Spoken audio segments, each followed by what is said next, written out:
Reading is interpretation. A poem well read is a poem well understood. In this podcast, brought to you by the Literary Life podcast, poet Thomas Banks will help you increase your love and understanding of poetry. Poetry is not a silent endeavor. It's meant to be heard, and more importantly, it's meant to be recited out loud. Join us now as poet Thomas Banks presents The Well-Read Poem.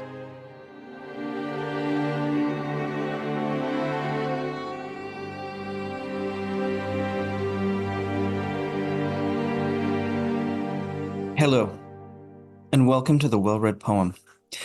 Today, I'm going to be reading a poem that was written about 2,000 years ago in Latin by the Roman satirist and lyric poet Horace.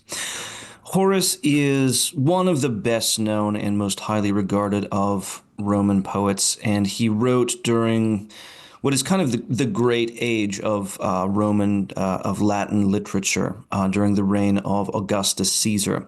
This is the same period in which his fellow poets Virgil and Ovid are composing their work, and Cicero and Julius Caesar and Lucretius, three writers of the previous generation, would only recently have been dead. Livy is writing his histories, and it's an age of both creativity and consolidation, and it's one of those literary generations which proves what a language can do. And all of this, Augustus Caesar, if you're not entirely certain, he was, of course, emperor of the Roman Empire. During the time of the birth of Christ, he ruled the empire from 31 BC to 14 AD, so a period of about 45 years altogether. Horace is, we know a little bit more about his life than we do about most other Roman authors, not all, but most. Horace was born to a freeman. That is, his father had been a slave who was emancipated and who then made it seems a pretty decent living for himself. His father seems to have been a pretty capable professional man who was able to supply Horace with a very decent education, and Horace never forgot this.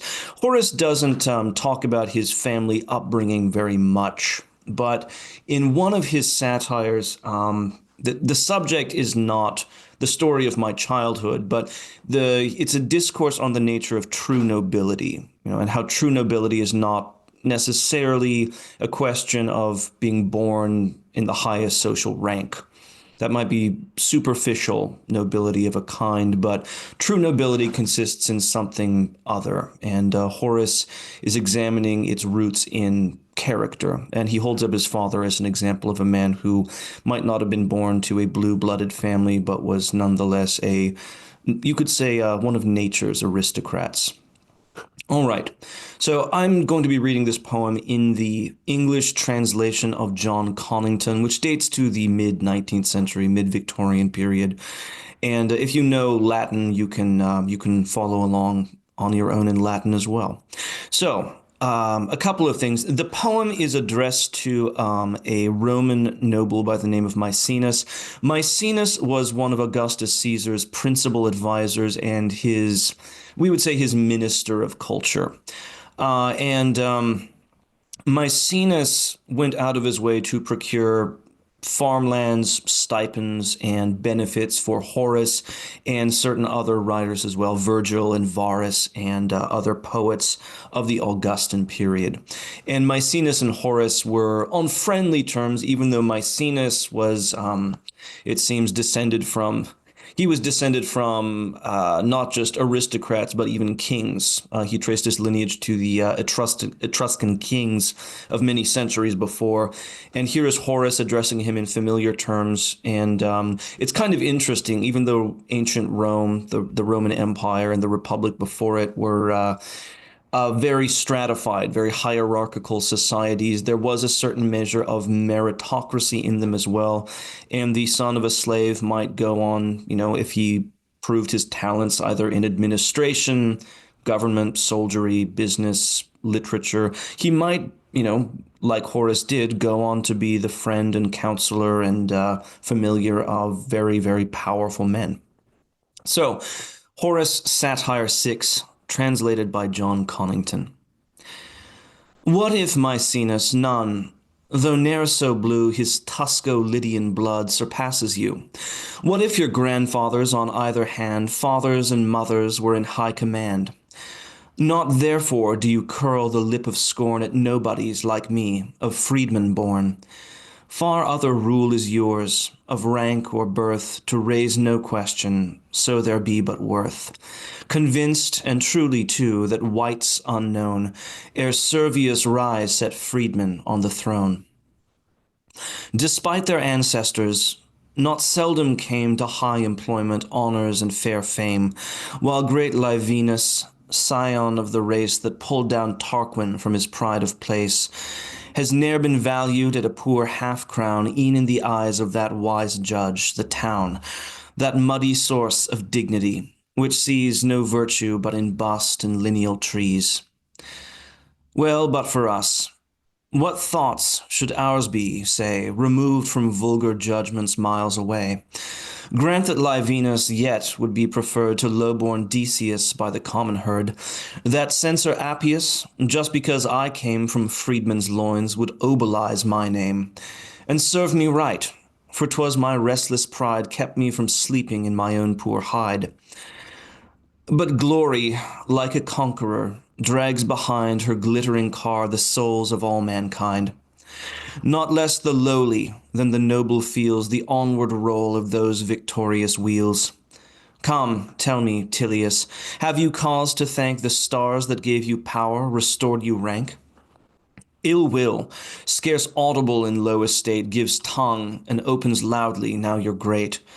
Poor fools, they take the stripe, draw on the shoe, and hear folks asking, "Who's that fellow? Who?" Just as a man with Barras's disease, his one sole care a lady's eye to please, whene'er he walks abroad, sets on the fair to con him over, leg, face, teeth, and hair. So he that undertakes to hold in charge town, country, temples, all the realm at large, gives all the world a title to inquire the antecedents of his dam or sire. What? You to twist men's necks or scourge them? You, the son of Cyrus, Dama, none knows who? Aye, but I sit before my colleague. He ranks with my worthy father, not with me. And think you on the strength of this to rise a Paulus or Messala in our eyes? Talk of your colleague, he's a man of parts. Suppose 3 funerals jostle with 10 carts all in the forum.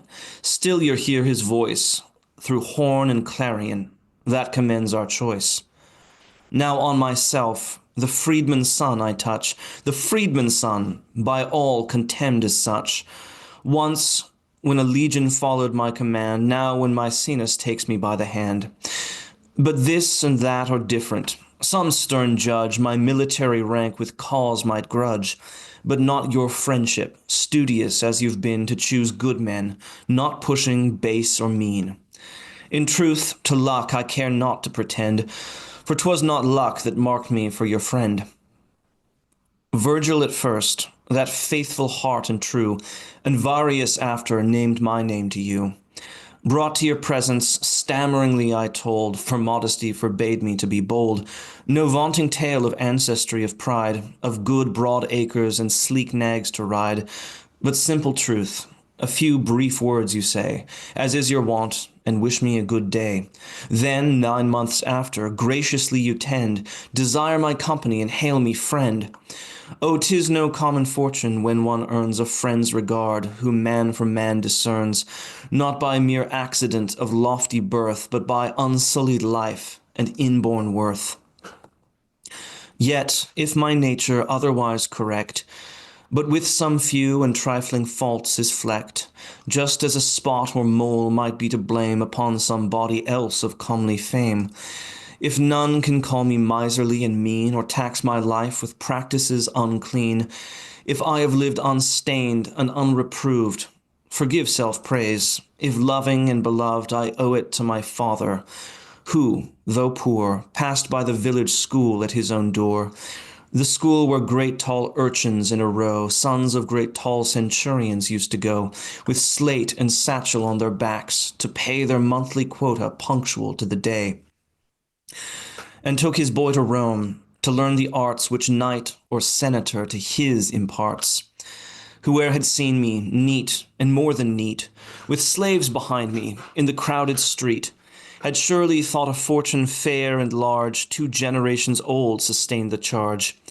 Himself the true tried guardian of his son, whene'er I went to class, he still made one. Why lengthen out the tale? He kept me chaste, which is the crown of virtue, undisgraced in deed and name.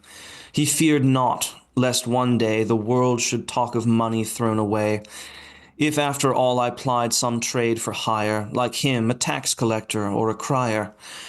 Nor had I murmured. As it is, the score of gratitude and praise is all the more. No, while my head's unturned, I ne'er shall need to blush for that dear father, or to plead as men oft plead. 'Tis nature's fault, not mine. I came not of a better, worthier line. Not thus I speak, nor thus I feel. The plea might serve another, but 'twere base in me.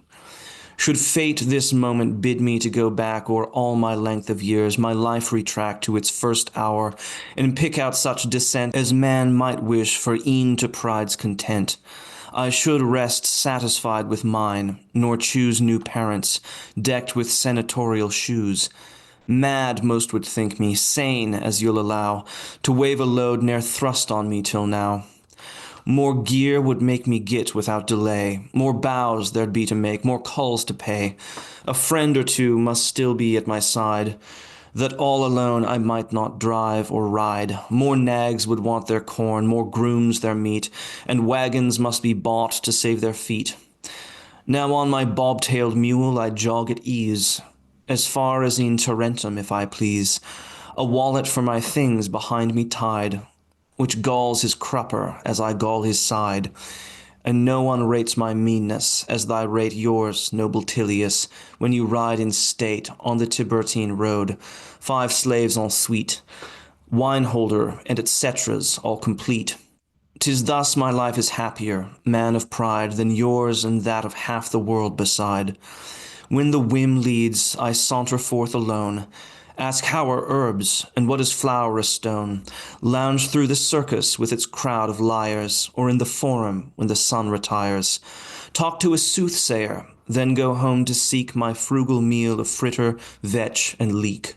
3 youngsters serve the food, a slab of white contains 2 cups, 1 ladle clean and bright. Next, a cheap basin ranges on the shelf, with jug and saucer of Campanian delf. Then off to bed, where I can close my eyes, not thinking how with morning I must rise and face grim Marcius, who is known to swear young Novius' looks are what he cannot bear. I lie abed till 10, then stroll a bit, or read or write, if in a silent fit, and rub myself with oil, not taken whence Nata takes his, at some poor lamp's expense. So to the field and ball, but when the sun bids me go bathe, the field and ball I shun. Then eat a temperate luncheon, just to stay a sinking stomach till the close of day, kill time indoors, and so forth. Here you see a careless life, from stir and striving free, happier, oh be that flattering unction mine, than if 3 quaestors figured in my line. This has been the well-read poem. Thank you very much.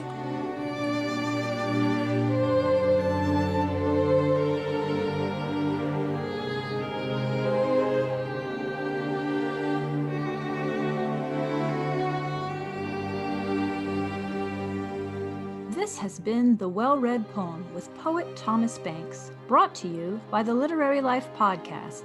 For show notes and the text of the poem, visit theliterary.life. To find out more about Thomas Banks and the poetry resources he offers, go to houseofhumaneletters.com. This podcast is patron-supported.